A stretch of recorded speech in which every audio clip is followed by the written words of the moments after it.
throughout the 12 years I had lupus. I was lucky enough to have remissions.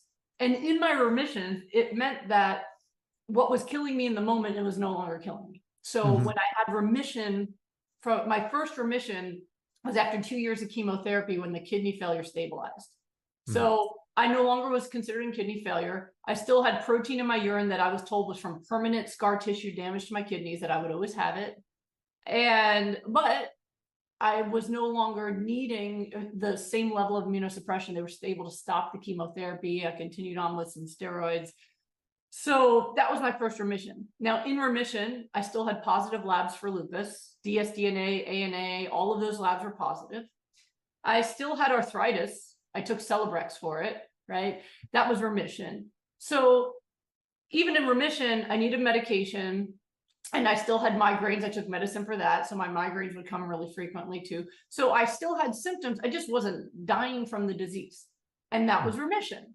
Same thing with the blood clot antibodies. So in medical school, I started getting double vision and I ended up being diagnosed with a new type of antibody that wasn't attacking my kidney. They were still stable, but now was causing blood clots. And I almost died. I had a mini strokes. I had just, it was very bad. So then I was taking injectable blood thinners every day. And once I no longer had visible clots, I was in remission, but I was taking injections every day for blood thinners, but I was in remission.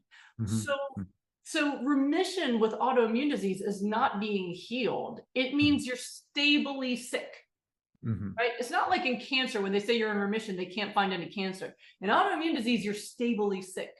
I have been healthy for 18 years, healthy. Like there are no antibodies. My ANA is negative. The dsDNA is negative. My complement's normal. I have no blood clot antibodies. My cholesterol that I was told was high because of my genetics in my 20s, not because I ate so much cheese and eggs, but genetics. My doctor literally said there's nothing but you can do but blame your parents, right? My cholesterol is usually in the 150s. My blood pressure is about 95 over 50 something. And it was always 120 over 80 when I was healthy. And then when I had kidney failure, it was dangerously high.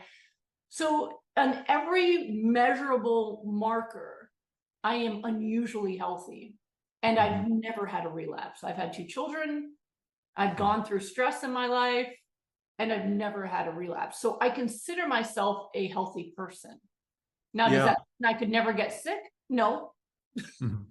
But I've done everything that I can, and I do not consider myself as someone who has lupus. I consider myself as someone who had lupus.